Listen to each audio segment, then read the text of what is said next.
How dare you show up here? Get out! Look at that dress, huh? I stood there, 8 months pregnant, watching my ex-husband marry another woman. When he grabbed my dress and ripped it in front of everyone, laughing at my humiliation, he thought he'd won.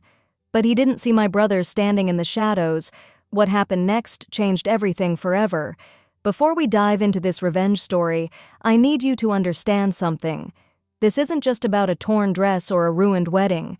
This is about justice, survival, and how sometimes the people who hurt you the most end up destroying themselves. So stay with me, because what you're about to hear will shock you. My name is Paisley, and this is the story of how I went from being a broken, humiliated woman to watching my abuser lose absolutely everything. I thought I had it all. For 6 years, I was married to Derek Stone, a man who owned half the commercial real estate in our city. We lived in a mansion with marble floors and crystal chandeliers. We drove cars that cost more than most people's houses. Everyone looked at us and saw perfection.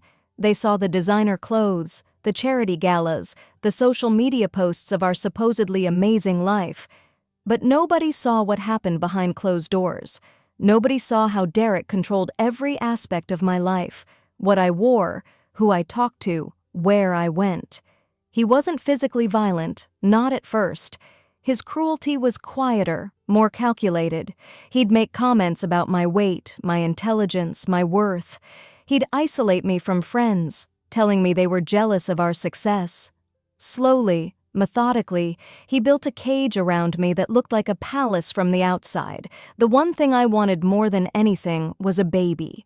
We tried for years. I went through fertility treatments that left me exhausted and emotional.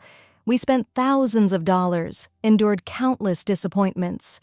And then, finally, after 6 years of trying, I saw those 2 beautiful lines on a pregnancy test. I thought it would change everything. I thought Derek would finally soften, that we'd become a real family. Instead, he became colder. He stopped touching me altogether. He said my pregnant body disgusted him, that I'd let myself go.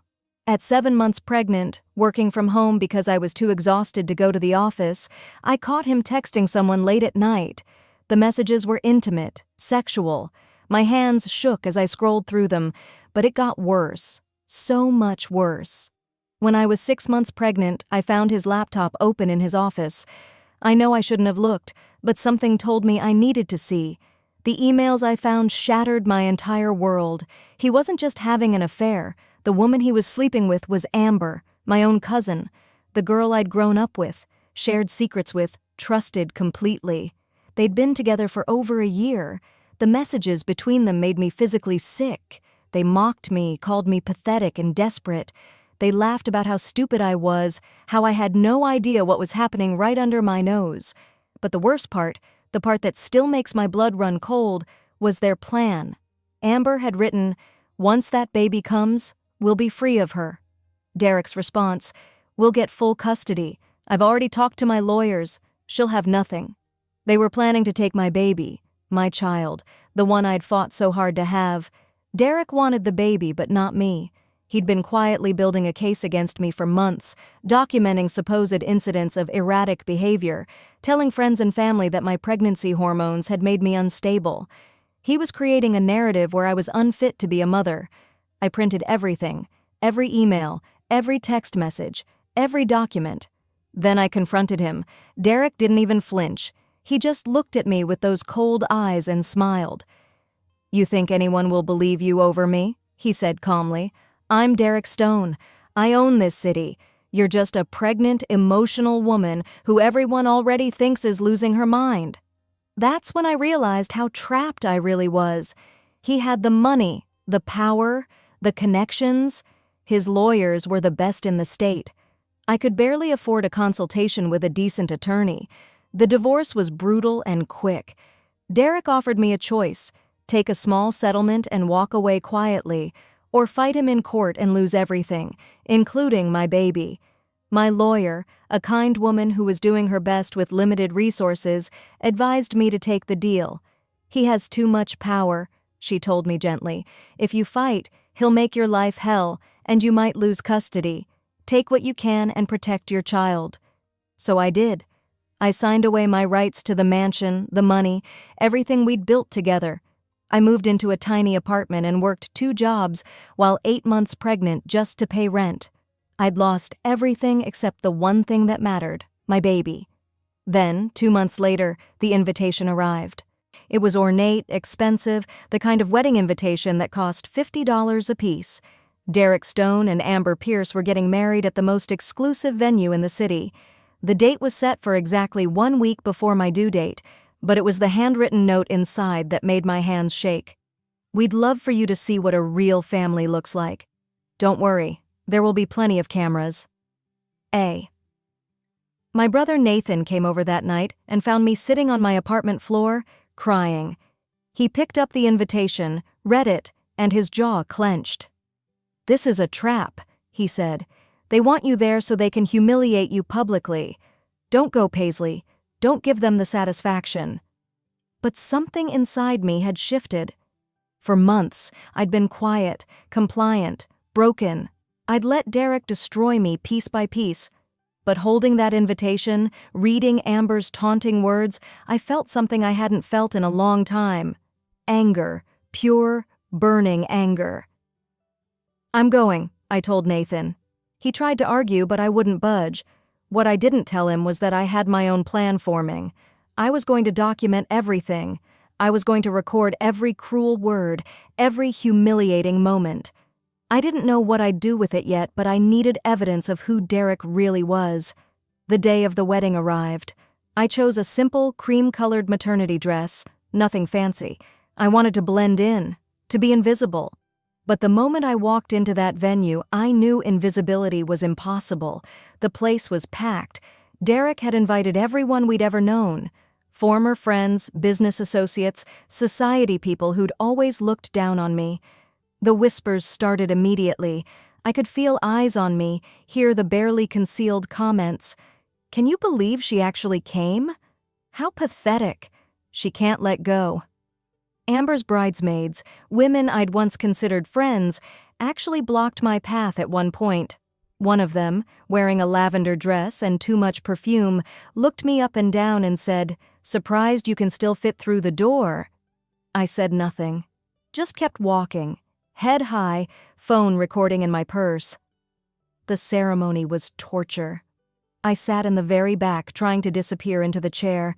I watched Derek stand at that altar in his expensive tuxedo, looking handsome and successful and completely untroubled. I watched Amber walk down the aisle in my dream wedding dress, the one I'd shown her from a magazine years ago, telling her it was perfect. She'd remembered. She'd chosen it deliberately. During the vows, when Derek promised to love and honor Amber, my baby kicked hard, as if protesting. Amber looked directly at me during her vows and smirked. She wanted me to see this. They both did. The reception was even worse. The ballroom was magnificent, with ice sculptures and champagne fountains and a live band. I found a corner table and sat alone, drinking water, watching. Derek's business partners congratulated him, slapped him on the back.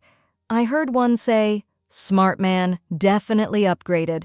Amber's mother hugged her daughter and said loudly enough for nearby tables to hear, "You finally got everything you deserved, sweetheart." I wanted to leave. Every cell in my body screamed at me to get out, but I stayed. Something told me I needed to see this through.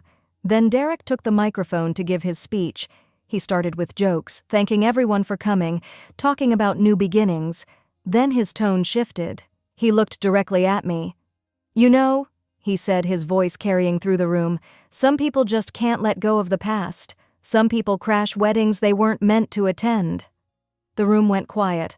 Everyone turned to look at me. I felt my face burning. Amber joined him at the microphone, fake tears glistening in her eyes. "She's been harassing us for months," she said, her voice trembling convincingly. "We tried to be kind, but she won't leave us alone." I started to stand, to defend myself, but security guards were already moving toward my table. Derek had planned this. He'd invited me specifically so he could rewrite the narrative in front of everyone. I wasn't the abandoned pregnant wife. I was the crazy stalker ex who couldn't accept that he'd moved on. Derek walked over to my table, his face flushed from alcohol and triumph.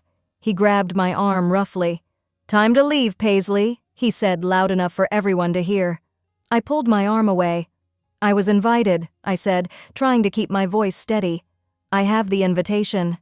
He laughed, a cruel sound that made my skin crawl. "Who's going to believe you?" Then, before I could process what was happening, he grabbed the neckline of my dress. With one violent yank, he ripped it. The fabric tore with a sound that seemed impossibly loud. Buttons scattered across the marble floor. I stood there exposed, trying desperately to cover my pregnant belly with my arms. The room erupted. Some people gasped. Others laughed. I saw phones come out everywhere, capturing my humiliation from every angle. Amber was filming on her phone, laughing so hard she was crying. "This is perfect!" she shouted. Derek turned to his friends, spreading his hands in mock confusion. "See? I told you she was crazy. She came here just to cause drama." I felt tears streaming down my face. This was it. This was the moment they'd wanted. They'd orchestrated my complete public destruction. They'd create viral content showing me as unstable, use it later in court to take my baby. I'd walked right into their trap. But then the music stopped. A voice boomed through the speakers, so loud and commanding that everyone froze. "Everyone stay exactly where you are." I looked up through my tears and saw my brother Nathan emerging from the crowd, but he wasn't alone. He was wearing what looked like a wire attached to his shirt. Behind him were 3 people, a uniformed police officer, a woman in a severe business suit carrying a briefcase, and a man with a professional video camera. Nathan's face was calm, but his eyes were ice cold as he looked at Derek. When he spoke, his voice carried through the entire ballroom. "My name is Nathan Pierce. I'm a criminal prosecutor for the state. I've been investigating Derek Stone for the past 3 months." Derek's smug expression vanished. His face went pale. "What I just witnessed," Nathan continued, "was assault and battery on a pregnant woman. That alone is a felony. But that's just the beginning." He pulled out a tablet and walked to the venue's AV booth. Within seconds, he'd connected it to the massive projector screen that had been showing the couple's romantic photos. The screen flickered, then filled with documents.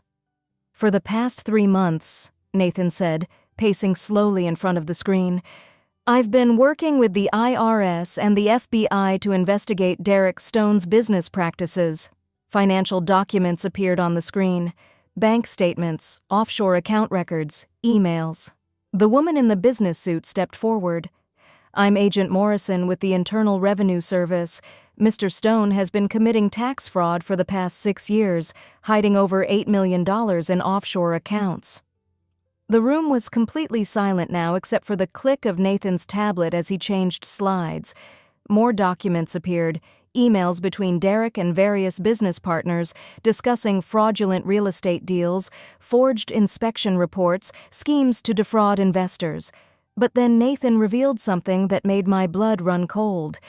"And Amber Pierce," he said, looking directly at my cousin, "has been an active participant in money laundering, helping Derek hide assets through fake art purchases and shell companies."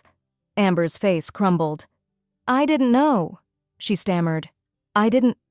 Really?" Nathan cut her off.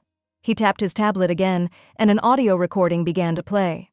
Amber's voice, crystal clear, filled the ballroom. "Once we have the baby, we can just pay Paisley off. Give her $50,000 to disappear." Derek's voice responded, "Or we prove she's unfit and she gets nothing. I already have a doctor ready to sign whatever documents we need." The recording continued, revealing their entire plan. How they'd intended to use my postpartum vulnerability against me. How they'd already bribed a psychiatrist to diagnose me with severe postpartum depression. How they planned to take my baby permanently and erase me from their lives. I watched the color drain from faces all around the room. These people, who moments ago had been laughing at my humiliation, now understood what they'd really been witnessing. The police officer stepped forward, handcuffs ready. "Derek Stone, you're under arrest for assault, fraud, conspiracy, and about 15 other charges we'll discuss downtown." Derek tried to run. He actually tried to run in his wedding tuxedo. He made it maybe 3 steps before 2 more officers appeared from the exits and tackled him to the ground. The sound of him hitting the marble floor was satisfying in a way I can't fully describe. Amber was screaming now, her carefully applied makeup running down her face. "This is my wedding day," she shrieked. "You can't do this." But Nathan had more. He always had more. He played another recording, this one of Amber talking to a friend just days before the wedding. Her voice was bright, excited, proud. "Derek is so smart. We're going to be millionaires. And the best part? We're getting rid of Paisley forever. She'll be so destroyed she'll probably just disappear on her own." The second officer handcuffed Amber as she sobbed. The wedding guests were in complete chaos now. Some were trying to leave. Others were recording everything on their phones. Derek's business partners looked panicked, several of them trying to quietly slip out the exits, only to find more officers waiting. Nathan walked over to me and gently draped his jacket over my torn dress. "It's over," he whispered. "I've got you." As Derek and Amber were let out in handcuffs, Derek tried one last time to play the victim. "She orchestrated this," he shouted, thrashing against the officers. "My crazy ex-wife set me up." Nathan just smiled. "Actually, I did. And every single thing we're charging you with is backed by months of evidence that has nothing to do with my sister. You destroyed yourself, Derek. Paisley just survived you." The next few weeks were a blur. By the time Nathan and I left the venue that night, news vans were already outside. The story went viral within hours. Millionaire arrested at own wedding after assaulting pregnant ex-wife. The video of Derek ripping my dress was everywhere, but now it had context. Now people understood what they were really seeing. Derek tried to get bail. The judge denied it. He was considered a flight risk with assets hidden all over the world. His expensive lawyers tried every trick they knew, but several of them ended up implicated in the fraud too, and had to withdraw. Derek ended up with public defenders who were overworked and underpaid. The trial lasted 3 weeks. I had to testify, 9 months pregnant by then, exhausted and uncomfortable. But Nathan had prepared me well. I told my story calmly, showed the evidence, answered every question with quiet dignity. The jury took 2 hours to convict him on every single charge. Derek got 15 years in federal prison for the fraud and financial crimes. The judge added 3 more years for the assault, specifically noting his callous disregard for the safety of a pregnant woman. Amber got 8 years as an accomplice. But Nathan wasn't done. He helped me file civil lawsuits for emotional distress, assault, conspiracy, and defamation. We won $4.7 million in damages. Derek's entire empire was liquidated to pay. The mansion I'd lived in for 6 years was sold, and I got the proceeds. Every luxury car, every piece of art, every asset he'd hidden. All of it went to paying what he owed me. His business partners sued him too. By the time everything was settled, Derek Stone had nothing left. I gave birth 3 days after the trial ended. A healthy baby boy, 8 pounds, with my eyes and my father's nose. I named him William, after my dad who'd passed away years before. Nathan was in the delivery room with me, crying harder than I was when William took his first breath. The hospital tried to notify Derek, as was legally required. I refused any contact, and in a final twist, Derek had signed away his parental rights as part of his plea deal, hoping it would reduce his sentence. It didn't, but it did mean he'd never have any claim to my son. I used the settlement money to start my own interior design business. Within a year, I'd built something I was proud of. Former clients of Derek's came to me, wanting to support me, wanting to work with someone they could trust. I bought a beautiful house in a safe neighborhood with a yard where William could play. I hired help so I could work and still be present for my son. Through mutual acquaintances and Nathan's connections, I heard about Derek's life in prison. Other inmates knew what he'd done. Assault on a pregnant woman doesn't earn you respect behind bars. He wrote me letters begging for forgiveness. I burned every single one without reading them. He tried to get visitation rights with William. The court denied him without hesitation. Amber got out after 5 years for good behavior. She moved to another state, works at a coffee shop for minimum wage, and lives in a studio apartment. Her social media accounts, once full of luxury and bragging, are gone. She tried to reach out once through a mutual friend. I blocked the friend. Today, William is 4 years old. He's brilliant and kind and full of energy. My business is worth over $2 million and expanding to 3 cities. I'm dating a wonderful man named Paul, a high school teacher who makes me laugh and treats me with genuine respect. He loves William like his own son. Nathan is still my hero, still William's godfather and favorite person in the world. I used some of the settlement money to buy my parents a house, to pay off their debts, to give them the security they'd always dreamed of. And I started a foundation that helps women leave abusive relationships, providing legal fees and emergency housing. That night at Derek's wedding changed my life, not because of the humiliation or the torn dress or the public spectacle. It changed my life because it was the moment I stopped being a victim and started fighting back. It was the moment my brother showed me what real love and protection looked like. It was the moment Derek's carefully constructed empire began to crumble under the weight of his own cruelty. Sometimes I think about that moment when he ripped my dress, when he thought he'd won, when he was sure he'd destroyed me completely. He had no idea that every phone recording my humiliation was also recording his assault. He had no idea my brother had spent 3 months building an airtight case against him. He had no idea that his own arrogance and cruelty would be his downfall. Derek thought power came from money and control and humiliation, but real power comes from surviving, from standing back up when someone tries to destroy you, from building a new life from the ashes of the old one. He's in prison, broke, and alone. His name is synonymous with fraud and abuse. His business empire is gone. His reputation is destroyed forever. And me? I'm free. I'm successful. I'm surrounded by people who genuinely love me. I'm raising a son who will grow up knowing his mother never let anyone break her spirit. That's real power. That's real victory. If this story resonated with you, I hope you'll share it. Not for me, but for anyone out there who's trapped in a relationship with someone like Derek. Anyone who thinks they're powerless because someone has more money or more influence or more control. You're not powerless. Document everything. Find people you can trust. And know that sometimes justice takes time, but it comes. Thank you for listening to my story. Remember, you're stronger than anyone who tries to break you. And sometimes the best revenge isn't something you plan. It's just living well while they lose everything they thought made them powerful.